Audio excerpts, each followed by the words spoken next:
right, hello everyone. As we kick off today, I'd just like you to think about this question. What is the value of a room? Especially as it relates to the different room types we have in our properties. It could simply be single versus double bedded rooms, more premium categories, a great ocean view, or other attributes that set a room apart. Often what I've heard is people say that they found the sweet spot and always price a room $30 more than their base category, or maybe $50 in the summer. Or they have a strategy that's reactive to business that's already being booked. In reality, the value of a room isn't static. The true value of a room is what a guest is willing to pay for it. This changes for every stay date, different stay patterns, and of course, along different points of the booking curve, all the way from the time they book until the guest checks in. So how can one person or even a team of people account for all of that, for all of the different room types you have?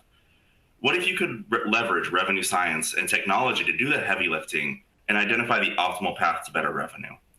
You could effectively optimize each of your room categories along all points in a guest booking journey.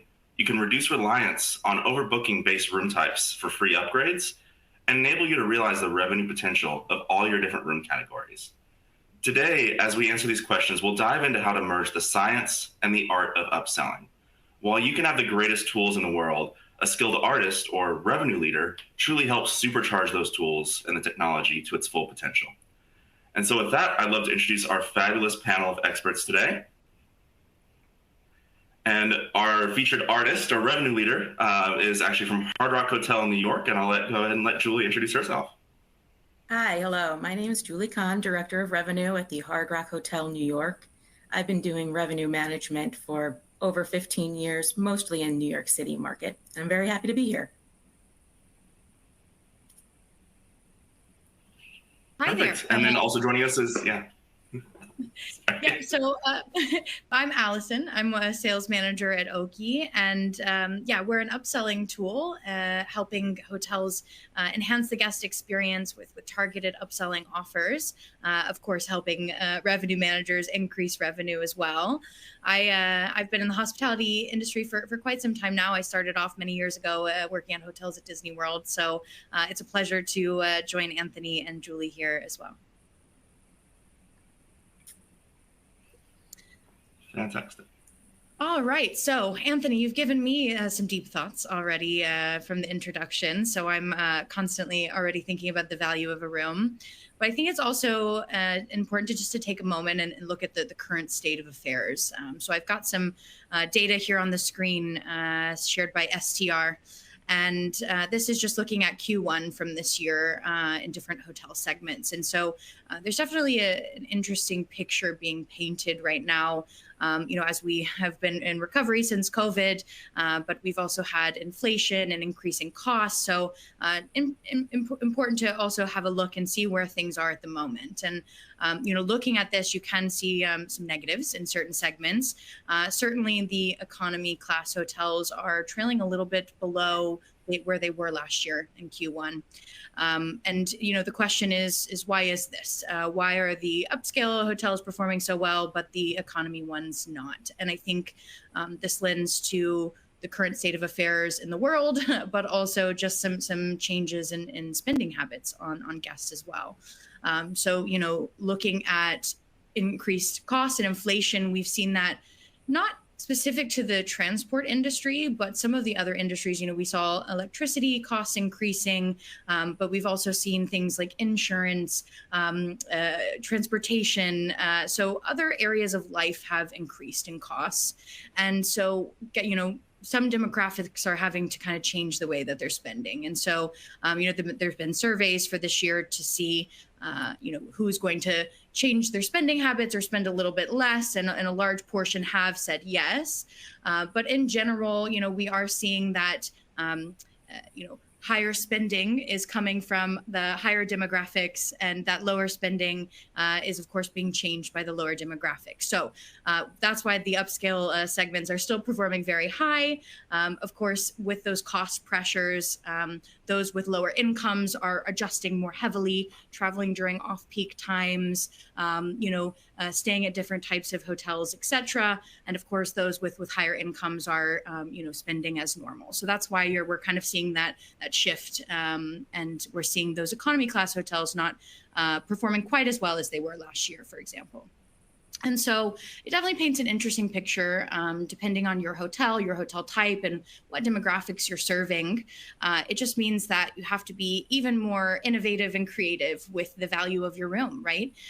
As guests are more cost conscious, and as they are changing their spending habits, how can you keep increasing the value of your room or keep it at a high level as these guests are changing their preferences? So I think it definitely paints an interesting picture. I think overall, you can see the total U.S. is higher, the growth. So it's not a serious situation indeed, but something just to look at and to consider as you are, doing your revenue strategy and looking how to increase that value of a room. Anthony, I'm curious, what have you been hearing from some of the hotels you've been speaking with on the current state of affairs? Yeah, absolutely. I think it's definitely regionalized. For me, I've traveled everywhere around the U.S., including Hawaii, and there's definitely concerns. The revenge travel is starting to fade away in many regions, and there's definitely concerns of how can we continue to match those numbers that we were doing when revenge travel was a thing, right? So how do we continue to achieve the goals that we've set for ourselves? And oftentimes we're our own worst enemy when it comes to budgeting. But how can we continue to achieve that? And for us, it's about how do we find those areas we can create incremental revenue and incremental RevPAR gains for us to stay competitive in the market. Very cool. And Julie, I'm curious, how does this compare to what you're seeing in your region, for example? Is this something that you're seeing across hotels that you also speak with, or your own hotel? Just curious to hear your experience. Sure. New York City had great ADR increases in the past year, but really started plateauing at the beginning of this year, 2024. So looking for creative ways to continue to drive ADR, because as you mentioned earlier, costs have also increased. And so the ADR growth is so critical. But right now in the city, occupancies are still very high. We're still seeing a lot of transient leisure travelers. And it's been growing by segment. So post-COVID, the negotiated traveler and the group traveler took longer to bounce back, but we're starting to see some of those numbers again. Great, thank you for sharing that. So yeah, I think keep this in mind as you think, like Anthony said, of a value of a room, how guests are changing their spending habits, and let's look at how we can leverage technology and humans to work smarter, not harder, but to also, increase that value of the room and be creative with it as well. Perfect. So one of the things when I was looking at a career in revenue science technology that drew me to ideas was the fact that revenue management is really a science and an art together, right? So you can have the best tools in the world. And like I said earlier, having a skilled artist or skilled revenue leader to ultimately maximize those tools is crucial. Figuring out that balance between science and art it can be challenging. It can definitely be a tall task as you go from something that might be completely manual. So I know Julie with us has made that change in her organization when it comes to both revenue science as well as upselling and merging those together along with her own revenue strategy and her art. So I'd love to hear from Julie in terms of how have you seen the value materialize from merging humans and machines? Sure. So the integration is really threefold. It's an increase driving revenue, improving efficiencies, and then really increasing guest satisfaction. Ultimately, there's a competitive edge. So when we talk about driving revenue, the dynamic pricing models that are adjusting upsell rates or base room types based on demands and market conditions, that maximizes revenue automatically. I've seen months with double-digit revenue increases through these incremental upsells. Huge win. As far as improving efficiency, the machine learning really provides insight to seasonal trends in real time. So gone are the days of creating detailed Excel templates to support strategy. This time can now be used to create new revenue generating tactics. And then lastly, as far as improved guest satisfaction, when empowering the operational team with this information, and preferences, guest preferences, they can really go above and beyond the expectations. And then this high guest satisfaction allows me to further drive rate, and the cycle continues. I love that. Thank you. Anthony, I love how you explain the science versus art. I think it's a beautiful metaphor there. And I think, especially when I speak to hotels, there's a lot of apprehension around it as well, right? Whether it's a question of too much automation or too much AI, and a little bit of a fear around having too much science involved and not enough art. So I was curious, Julie, did you feel any of that apprehension, or have you seen other hoteliers with that apprehension around, one too much more than the other? Absolutely. For myself, after years of working in revenue management and being the one to pull those levers, I was definitely hesitant to let go of that control. And my biggest concern was really basic, concerned that I would be priced too high or too low and not realize it until it was too late. So blindly just trusting the system. And sure, I can input floor and ceiling rates to give me a little safety net. But at least in New York City, it's those days that have really high compression when the rates need to follow accordingly, or when demand is extremely low. These compressed and distressed dates win the week, win the month, win the year. Of course, the automated technology has worked in my favor for these scenarios, adjusting the base pricing and adjusting the upselling values before I would have been able to do it manually. Thanks for sharing that.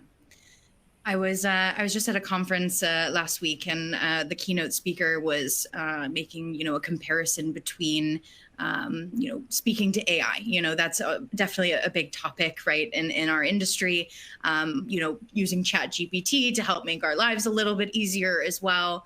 And it was actually really interesting because he gave two examples. One example was telling a chatbot to paint a picture, giving it very strict instructions, and then seeing what that picture looks like after the human gave it instructions to do so.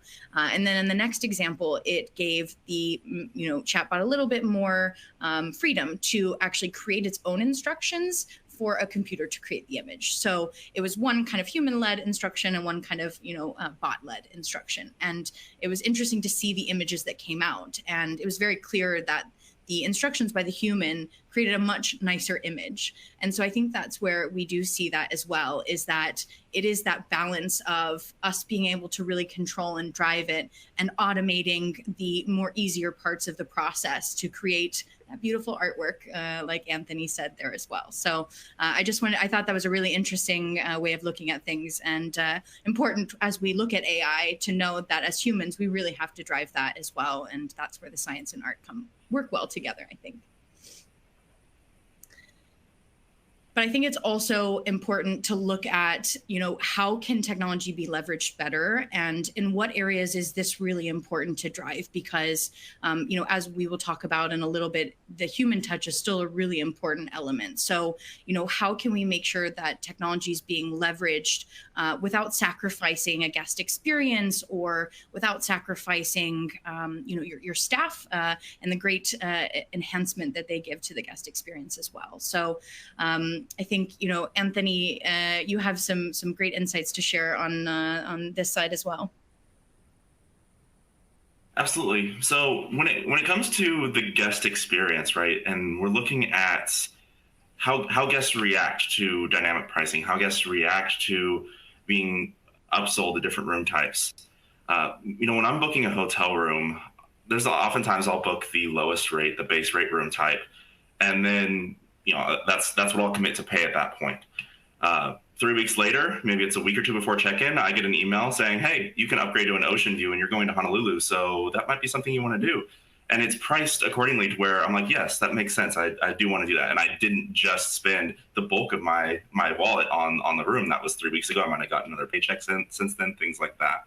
So honestly, using technology doesn't necessarily alienate the guest, but guests, one, have become used to dynamic pricing, but it can also, it can also give them opportunities to make their experience better. And that's really what we're in the business of in hospitality, is creating the best experiences for the guest.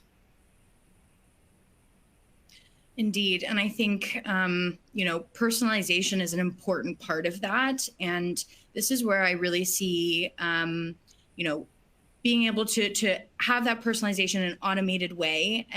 This is not something that necessarily needs that human touch. Let's take front desk upselling as an example for this. Yes, Oaky does front desk upselling, but hotels do this also without tools as well. It's an important part of the process. But personalizing an offer and knowing who's in front of you, it can't always be done in an instant, right? So let's say there's certain segments you don't want to upsell to. Maybe it's a group that already has negotiated rates and upgrades already available, or maybe it's an internal booking or a comp booking that you don't want to offer anything to. Relying on human error or potentially, having to really go through a lot of information to be able to identify that, does lend to that human error. And it does, of course, create more manual parts of the process. So, being able to automatically personalize offers at the drop of a hat without a human really needing to kind of dig in and understand that. I think that's a really important part of where technology can be leveraged better, right? Let technology automatically personalize offers, apply segmentation, making sure that it's a relevant offering, much in the case of dynamic pricing as well, right? So being able to kind of determine if there should be a certain price associated with a certain segment, and being able to personalize the entire offer as well. I think that's, invaluable. I can't tell you how many times I use the example of, shopping on Amazon, right? You get the targeted ads afterwards. I once was shopping I needed a new toilet seat, right? Like I had to replace one, I needed a new toilet seat, but it's not something that I'm shopping for every day. So I kept getting ads afterwards for toilet seats. And I was like, this is just not relevant to me. And it would be the same for a guest, right? So if I already purchased breakfast, if I've already upgraded my room, and then I was constantly getting more offers for that, it would feel just a little bit annoying, right? And just not relevant to me. And so it's an important part of, not only removing the human touch from that to let them enhance the guest experience, but also enhancing the guest experience by giving them relevant offers as well. And Julie, I was kind of curious. How do you see this kind of personalization or maybe identifying those revenue opportunities? Like, how are you leveraging your technology in this way? I was just curious if you could share, if you have that personalization aspect already included in your workflows. Yeah. I think, to kind of repeat what Anthony was saying, what I'm seeing a lot of and what I was missing out on previously was this multi-level upselling. Mm-hmm. So at the time of booking, a guest may have in their head, they don't want to spend more than $300. So they book the base room type. Then 3 weeks prior to arrival, they think, I'm going to be in New York. I'd like to have a city view. It's only $50 more. That's nothing. Then at arrival, because we do use the Oaky front desk upsell module, the front desk agents are aware of the pattern that the guest has taken, and then has the opportunity to explain to the guest some of the local events happening, and may tell the guest, hey, there's going to be fireworks tonight in the city, and you'll be able to see them from these higher floors. And the guest will think, okay, well, I already have a city view. I'm here. I wasn't expecting fireworks. I need a balcony room so I can really take advantage of this. $100 more. Suddenly that $300 room is $450 a night. It's a big change, but in the guest's mind, it's in smaller increments, and they may not have seen that value if they had booked that upgraded room type initially. But when they're booking it in these chunks, suddenly the perceived value increases. That's super interesting. I think you make a good point as well, like that multi-level, but also not each level shouldn't be fragmented, right? So it should all bring the insights together, because that agent wouldn't have been able to make such a great offer if they hadn't had the insights from the whole journey as well. So not only having those multiple levels, but also connecting everything together. And I think that's such a cool point as well with the fireworks. Like, we can't, our tools don't always know, when a random fireworks spontaneous event's going to happen as well. And so being able to add that value with that human touch, I think that's fantastic.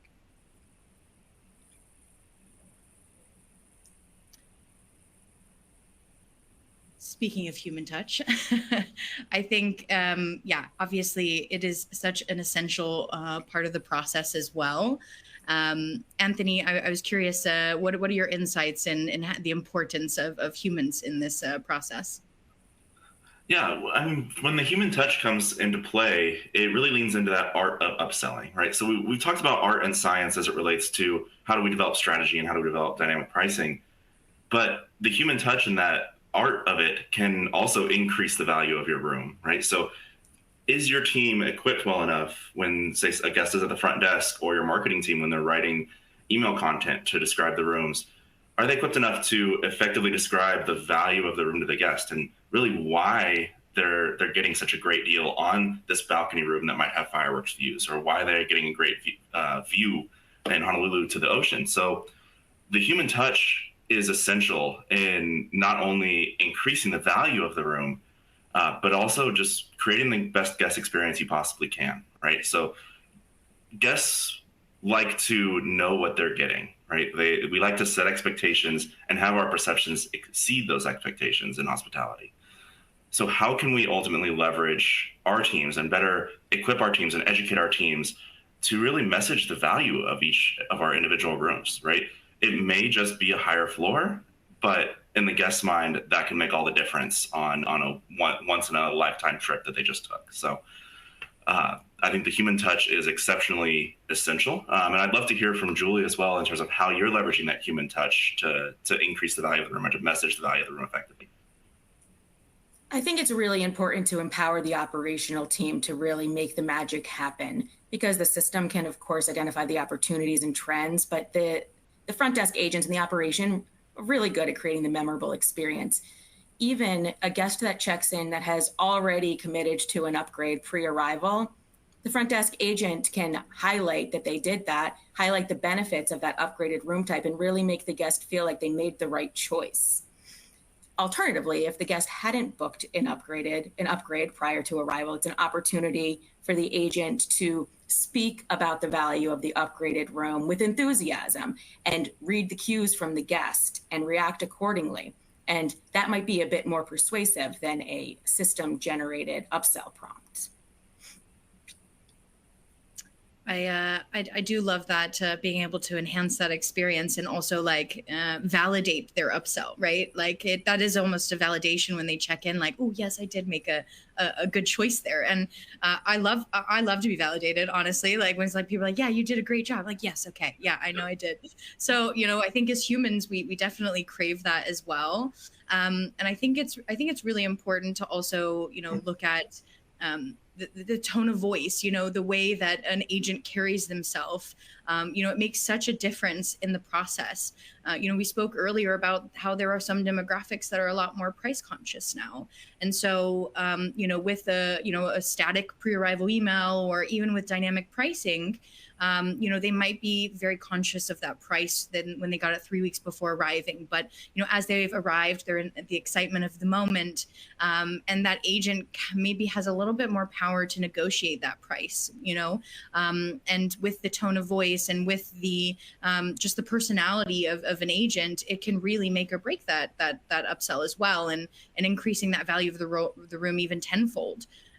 We do see that front desk upselling drives 2 to 3 times more revenue than pre-arrival, purely because you've got a large volume coming to the front desk, but driving that interaction and the agent not having to focus on 10 different steps inside a PMS, because technology is helping to automate more of the manual steps and focusing purely on the experience, the offer, and enhancing that guest experience. I think that's of course such an invaluable part of the process that just cannot be replaced.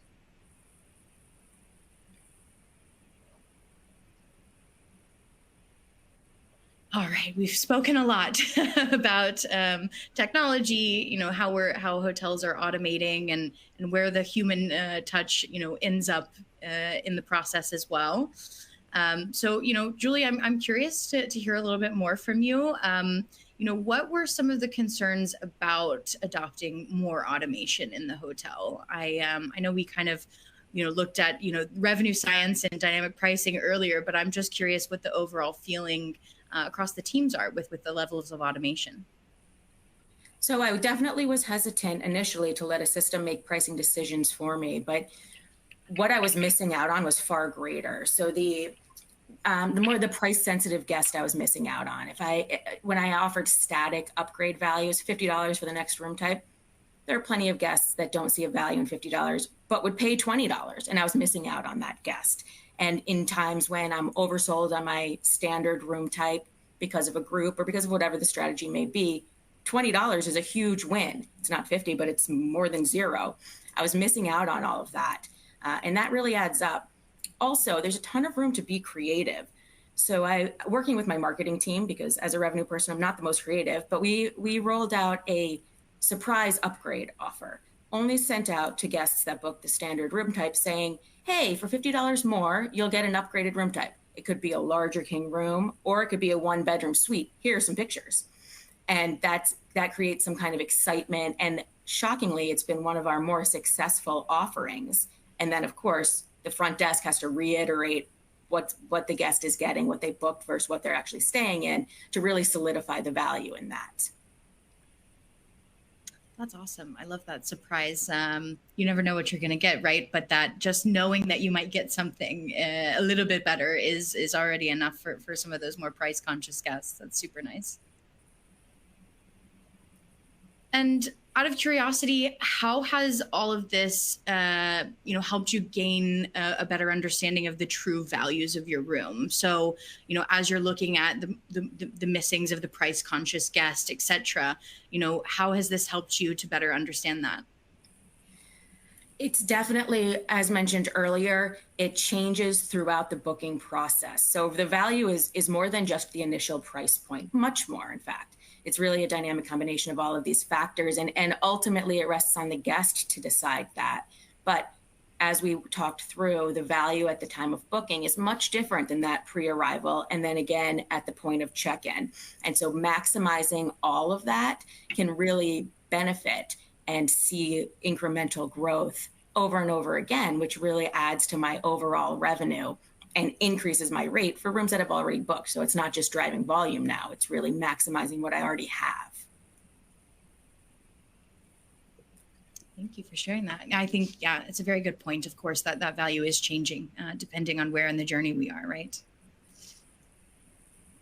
And Anthony, did you also have any summaries or conclusions that you wanted to lend in this as well? Yeah, I think when it comes to upselling rooms and what is the value of the room, when we look at automation and human touch, right, those are key factors, then that's the direction of the future, right? So as you future-proof your organization, how do we merge the human touch, the art, with the automation and the revenue science? And a lot of people start to get nervous and think, oh, well, automation just means that I'm doing less. No, what automation does is it enables you to actually do more when it comes to strategy. It enables you to do more when it comes to truly maximizing your revenue, as opposed to being in the weeds and going through and trying to manually analyze all of these different data points that I talked about when we did the introduction. So merging that art and the science and the people that master that ability to be able to use the tools that they have to drive the best revenue are truly going to be the ones that shine in the industry, both as a person and for the organizations as a whole. It's the same thing that I've been hearing as well, that nervousness of doing less, will my job be replaced? I've heard so many hoteliers say that. And I heard somebody recently also say, like, technology is not going to replace your job. But what will replace your job is people that can leverage their technology the best way. So as a hotelier, it's important to understand the tools that you're working with and how to leverage them better, but also to, how is AI going to shape the future? So, making sure that you're informed and educated about what's out there and what can help you, that's what's going to set you apart in our industry. And so, if you ever hear someone say, like, no, technology is going to replace my job, please repeat that, because I truly believe it as well. I think we all need to work better with the technology that we have, and that's the future.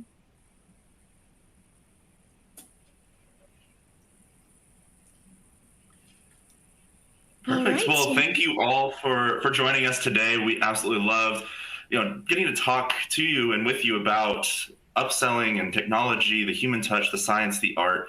And ultimately, thank you very much to Julie Kahn for joining us and sharing her personal experience as it comes to implementing that technology and how she's been able to balance that and truly realize the potential of her rooms.